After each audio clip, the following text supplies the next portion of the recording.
At a point, God was not getting the cooperation of the pastors and of the prophets. So God was trying something new by using layman, a businessman who had nothing to do with ministry.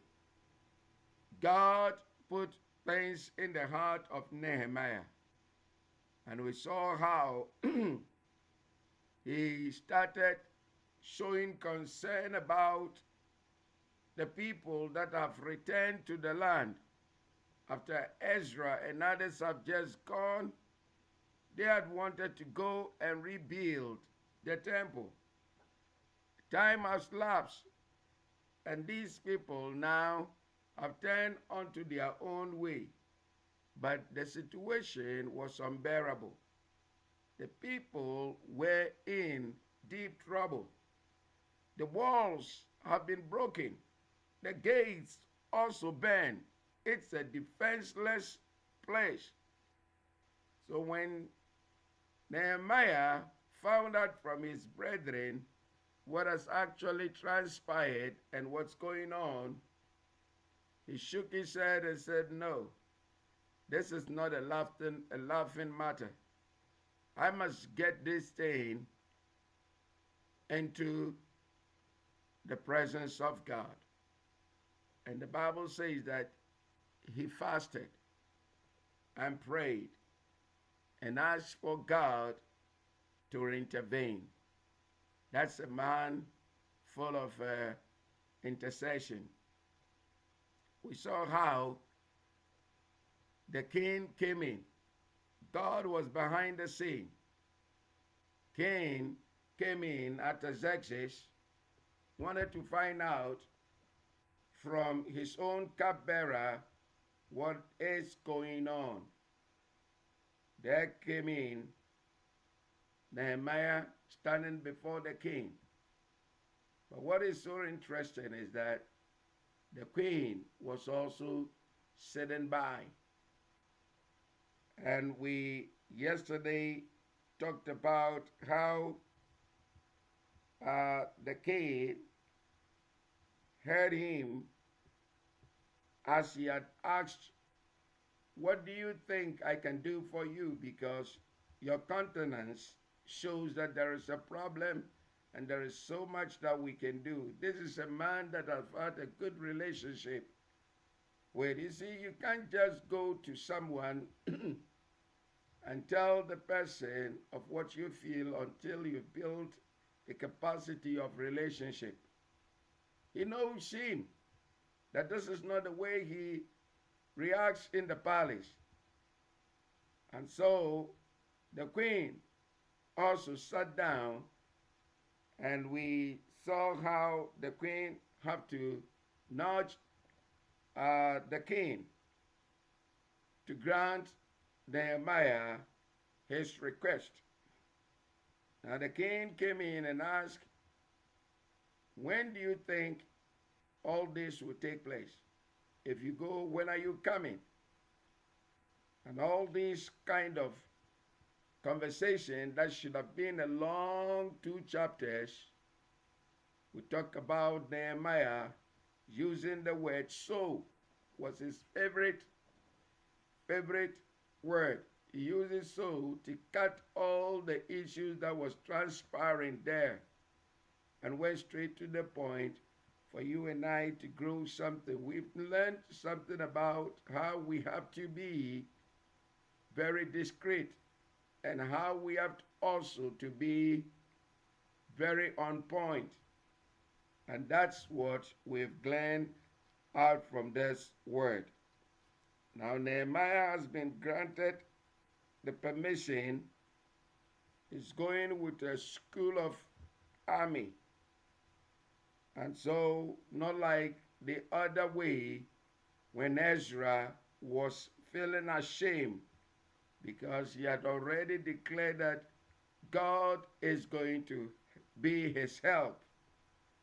So in a one state, we learned that Ezra was full ashamed to go back and ask for protection. And we said that no two ministries are ever the same. God uses different methods in raising men in ministry. And we talked about how we shouldn't rely on borrowed or copied form of ministry. Because you see someone doing it, you also want to borrow it and feel that you have the same capacity like the person starting a ministry, and then you go in. We all have been that guilty until when God has to step in and tell us what the ministry will actually be focusing on. So today we come to the point where now we're going to see Nehemiah's encouragement to rebuild the walls.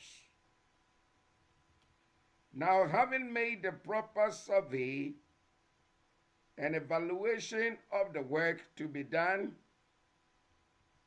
Nehemiah called a meeting. And listen to what actually transpired in the meeting. Verse number 17 and 18. If you've joined us, Nehemiah chapter 2, verse 17 and 18. Then said I unto them, Ye see the distress that we are in, how Jerusalem lieth waste, and the gates thereof are burned with fire. Come and let us build up the wall of Jerusalem, that we be no more a reproach. Then I told them of the hand of my God, which was good upon me, and also the king's words that he had spoken unto me. And they said, Let us rise and build. He comes to his favorite word. So they strengthened their hands for the good work. Nehemiah called a meeting of the leaders in the surrounding area of Jerusalem. He told how God had led. He told them about the leave of absence and where he had come to Jerusalem. He had already made his inspection. He knew that the situation was, and he said to the group, Let's do this job. God is with us. They all responded to the enthusiasm and said, Let us rise up and build. Nehemiah was a real leader, a God-inspired leader. The leaders responded to the man. Again, here is the familiar word, so. So they strengthened their hands for this good work. Let me go behind the so and just talk about what would have transpired to have a long background. He could have elaborated a great deal and told us how this group gathered together and responded to his leadership. But Nehemiah did not do that.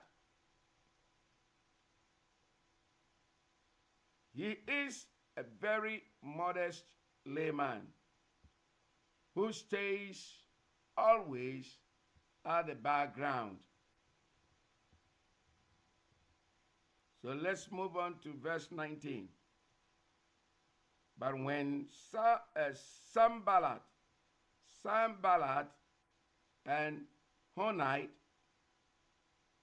and Tobiah, the servant, the Amorite, and the Geshem, the Arabian, heard it, they laughed us to scorn and despised us and said, what is this thing that ye do? Will he rebel against the king? Here is the enemy. 3 men.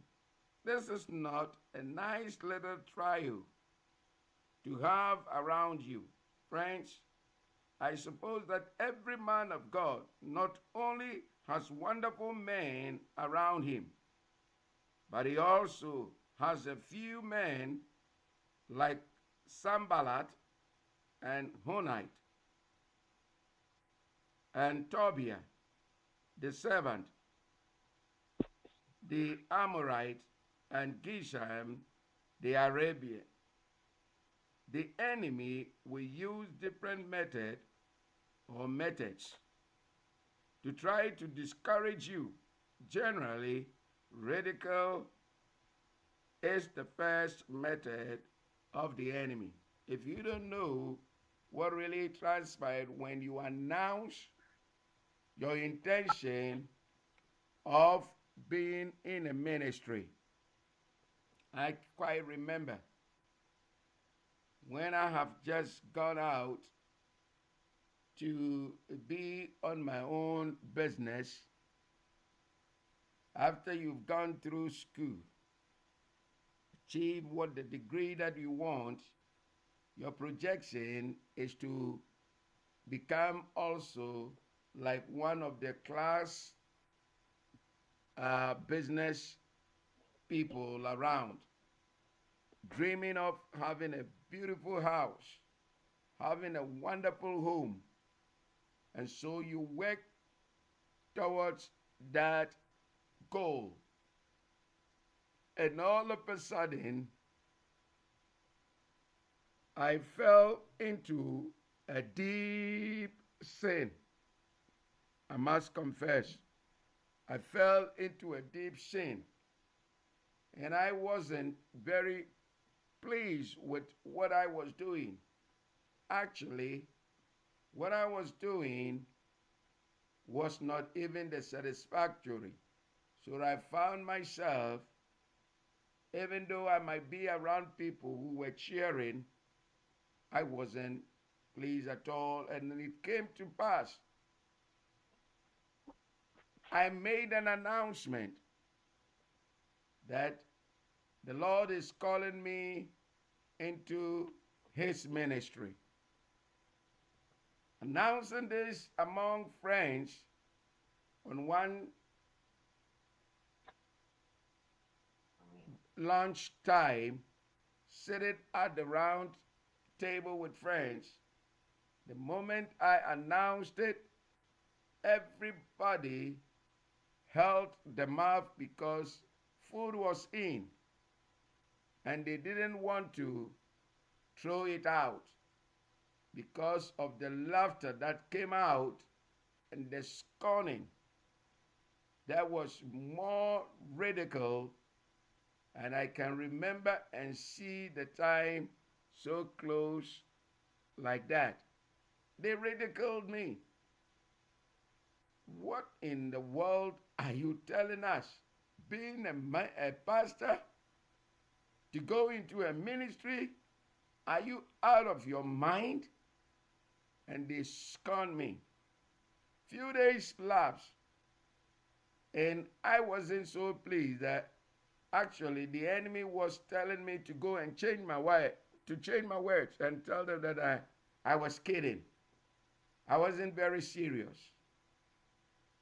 But I pursued on and started giving myself up into ministry, going out to study that I will become a minister. Beloved, the devil uses such a way of blocking our advances. He will ridicule us. The first weapon that he uses is ridiculing. So if you are just on the tip of getting into something doing for the Lord, always watch out for ridicules that will come around you. The first phase of devils' warfare against you, friends, is ridicule. He will have folks make fun of you as a Christian. At times you will find the going extremely rough. It was true of Nehemiah. The three leading enemies used the weapon of ridicule at first to deter the people from attempting the Herculean project of rebuilding the walls and gates. That's what the enemy expect in doing. Verse number 20. Then answered I them and said unto them, the God of heaven, he will prosper us. Therefore, we have servants, and we his servants will arise and build. But ye have no portion, nor right, nor memorial in Jerusalem. Notice what happened. I cannot help but love this man, Nehemiah. And I hope you do too. He said, get out of my way. We are going to work. God is with us in this matter. How wonderful and how God was indeed with him. He said, we are not going to bow. We are not going to clench. We are not going to be ridiculed. It doesn't matter how it takes. We are going to rise to the task. We are going to do the impossible. But your name will not be in the memorial of this. You have no part of this which you are raising against the work of God. You see, he knew what God has put in his heart. He knew how God has brought him that far, to the extent of giving him soldiers, giving him grants that even those that were in front of him, the kings and the governors in front of him, where every land that you will pass before getting into Jerusalem, he gave even an order that they will cut the beautiful trees of Lebanon and they will accompany him to go there. God has made these plans work, which was the most impossible and the very great thing which wasn't that smooth to get away with. God has been so good. What is it that you use a ridicule against the mountain of evidence that the hand of God is upon me? Beloved, if anybody starts anything that God has really initiated and given you a portion to do, and that person go out of that project, I can assure you that 100% it is not God inspired. Why? Because sometimes we try to imitate and borrow people's idea. And when you are not expert in it because there is no foundation to what you have borrowed, you go out there and then there is a strike or some kind of a hit that comes around, you run for cover. Because in the first place, that wasn't your idea. You only copied it. And the best will always result. It doesn't matter whether you copy it, you borrow the idea, the same power that will affect and ridicule any child of God with a mission and a vision will also attack you. But those with mission and those with vision will not be deterred by any composition. I've been in situations that I should easily quit. I should just throw my hands up and say that it doesn't worth it. Why would I do this? The best people that you stay with them morning, afternoon, and evening will be the people that will spit in your face. They will ridicule you and call you names. Don't you think that calls you to quit and do something else than what you are doing? Beloved, I know who has called me. This insurmountable evidence that you are bringing against the very will and the prospect of God will not hold. It doesn't matter, bring anything, because there is a foundation that has already been laid. You say that, Pastor, this is too much. It's too much. These are the people that I was helping. And therefore, look at what they are saying to me. It's too much. What is not much? Everything against the child of God will be too much for you. Because it is nothing about the natural. It is the supernatural. When you translate the supernatural into natural, the word is, it's too much. How can you carry the supernatural in the natural? It's not possible. A lot of people quit just because they always translate supernatural onto the natural. My natural mind can never comprehend the things of supernatural. When they are coming, how little a supernatural thing will be bigger portion than what my brain can take and occupy.